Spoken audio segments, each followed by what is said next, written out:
நான் என்னோட எல்லா சோஷியல் மீடியாவும் delete பண்ண போறேன். நீங்களும் தான். இப்போ இருக்கிற டைம்ல சோஷியல் மீடியா ரொம்ப நெகட்டிவாவே ஆயிடுச்சு. குறிப்பா இன்ஸ்டாகிராம். சோஷியல் மீடியால ஒரு நல்ல வீடியோ ரீச் ஆகிறத விட நெகட்டிவான வீடியோஸும் அப்புறம் கிரிஞ்சான வீடியோஸ் தான் அதிகமா ரீச் ஆகுது. அதுக்கு தான் நீங்களும் சப்போர்ட்டும் பண்றீங்க. ஏன்? ஒரு சைடு பாசிட்டிவ் கண்டென்ட், இன்னொரு சைடு நெகட்டிவ் கண்டென்ட். இதுல எது அதிகமான அட்டென்ஷன் கிடைக்குது? நெகட்டிவ் கண்டென்ட்டுக்கு தான் அந்த அட்டென்ஷன் அதிகமாக கிடைக்குது. அதனால தான் அந்த வீடியோ வைரலும் ஆகுது. நீங்க நிஜமாவே யோசிச்சு பாருங்க, இந்த நெகட்டிவ் வீடியோஸ்லாம் உண்மையாவே நமக்கு யூஸ்ஃபுல் ஆகுதா இல்ல இது நமக்கு தேவையான யோசிச்சு பாருங்க. நம்ம எல்லாருமே சோஷியல் மீடியால நம்மளோட ஃபேக்கான ஒரு லைஃபை தான் வாழ்ந்துட்டு இருக்கோம். இன்ஸ்டாகிராம் ரீல்ஸ் ஸ்க்ரால் பண்ணிட்டே காலையில 3 மணி எப்படி தான் ஆகுதுன்னே தெரியாம நைட் ஃபுல்லா அந்த ரீல்ஸ் ஸ்க்ரால் பண்ணிட்டே அதுக்குள்ள மூழ்கி போயிருக்கும். இந்த Instagram addiction is destroying your life slowly.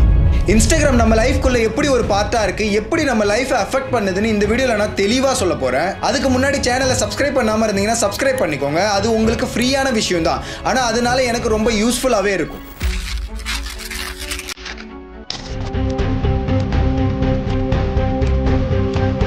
Sounds, animations, endless content, notifications. It really became this constant bombardment of the highlight reel of everyone else's life. Lifestyles model. We see vacation destinations model. Fashions, manners of speech, ways of engagement. Wars of social media that activate the dopamine reward systems.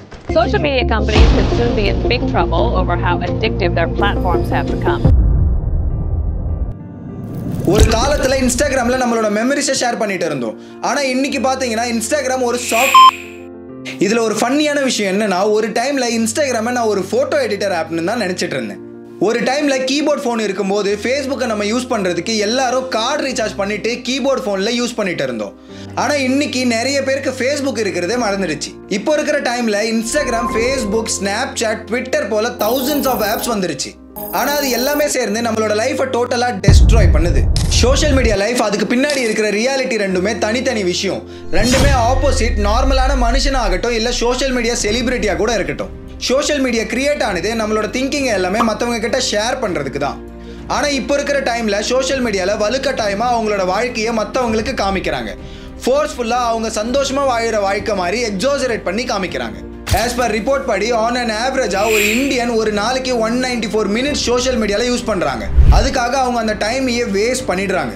ஆவரேஜா ஒரு நாளைக்கு உங்களோட screen டைமை எடுத்து பாருங்க. கிட்டத்தட்ட ஒரு youth பாத்தீங்கன்னா 7 hours வரைக்கும் ஸ்பெண்ட் பண்றாங்க ஒன் டேக்கு. சோஷியல் மீடியா அவ்வளோ நெகட்டிவிட்டியா எதுக்கு இருக்கு? நெகட்டிவிட்டி சோஷியல் மீடியா இல்ல, ஹோல் மீடியாவோட பிரின்சிபலே நெகட்டிவா தான் இருக்கு. உங்களுக்கு புரியுற மாதிரி சொன்னா நெகட்டிவிட்டி சைக்கிள் பாருங்க. Negativity, attention, reaction and award. Negative things உங்க கவனத்தை ஈர்க்குது. நம்ம மைண்டோட விஷயமே நம்மள சேஃபா வச்சுக்கதான். ஆனா நம்ம என்ன யோசிக்கிறோம்? நமக்கு ஏதாவது என்டர்டைன்மெண்ட் வேணும்னா அதனால சோஷியல் மீடியாவை பார்க்குறோம். அதுல வர விஷயங்கள்லாம் பார்த்தா நம்ம என்டர்டைன் ஆகிறோம்.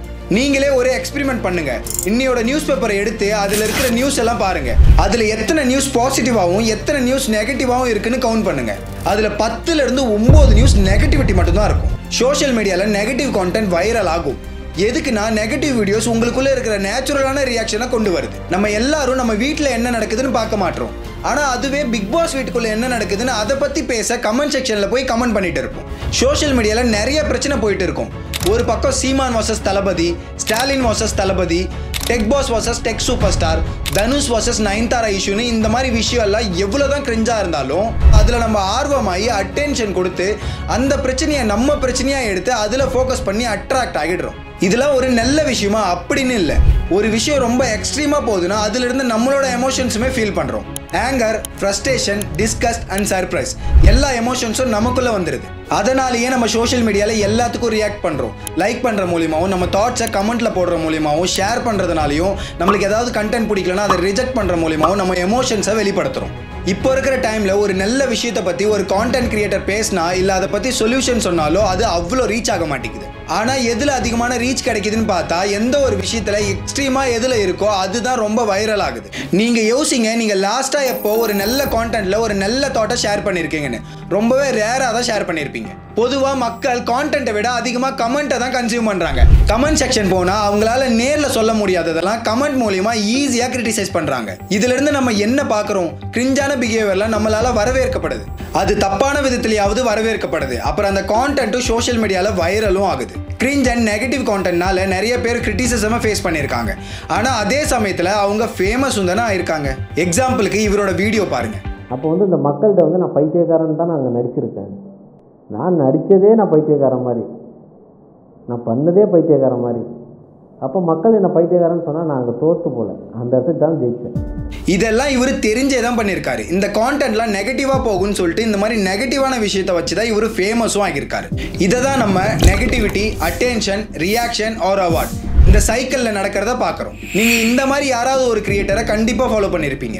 நீங்கள் அதே மாதிரியான வீடியோஸை சப்போர்ட் பண்ணுறதுனால தான் அந்த வீடியோஸும் வைரல் ஆகுது. அந்த கான்டென்ட் கிரியேட்டரும் அது தப்பு இல்லைன்னு தெரிஞ்சும் அதே மாதிரியான கான்டென்ட்டை திரும்ப கிரியேட் பண்ணுறாங்க. இது அவங்க தப்பா இல்லை உங்கள் தப்பா யோசிச்சு பாருங்க. ஒரு பக்கம் இப்படி போகுதுன்னா இன்னொரு பக்கம் இன்ஸ்டாகிராம் ஒரு ஷாப். இப்போ உள்ள நிறைய கிரியேட்டர்ஸ் இன்ஸ்டாகிராமில் அவங்க கிளாமரை ஷோ பண்ணி மட்டுமே நிறைய பேர் ஃபேமஸ் ஆகுறாங்க.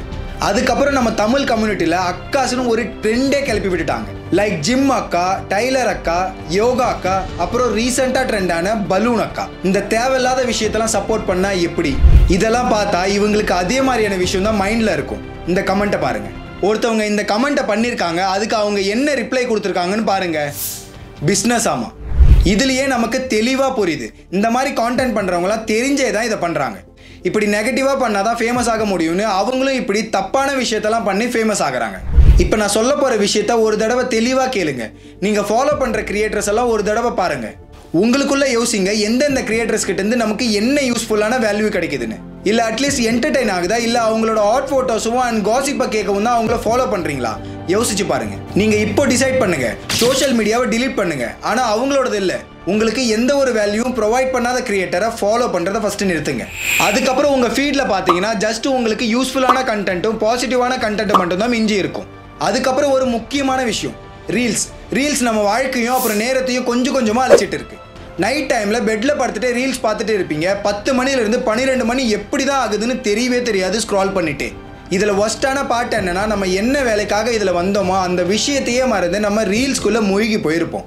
சோஷியல் மீடியா அப்போ வரைக்கும் தான் என்டர்டைன்மெண்ட், இன்ஃபர்மேஷன், நாலேஜ் சோர்ஸ் இருக்கிற வரைக்கும் தான். உங்களோட ரியல் லைஃப் அண்ட் மென்டல் ஹெல்த்தை பாதிக்காத வரைக்கும் நீங்கள் உங்களோட ரியல் லைஃபையே சோஷியல் மீடியாக்காக வாழ ஆரம்பிச்சிட்டீங்க.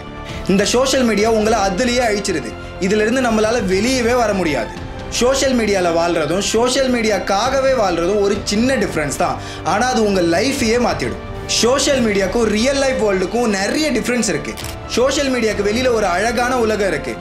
ஸ்டோரி போட வேணாம், ரீல் போட வேணாம், ஸ்னாப் போட வேணாம். இந்த வீடியோவை பார்த்துட்டு ஒருத்தர் மாறினாலும் அது நம்ம சொசைட்டியில் ஒரு சேஞ்ச் தான். Think about it. இந்த மாதிரி இன்ஃபர்மேட்டிவான வீடியோஸ் பார்க்க சப்ஸ்கிரைப் பண்ணிக்கோங்க. தேங்க்யூ.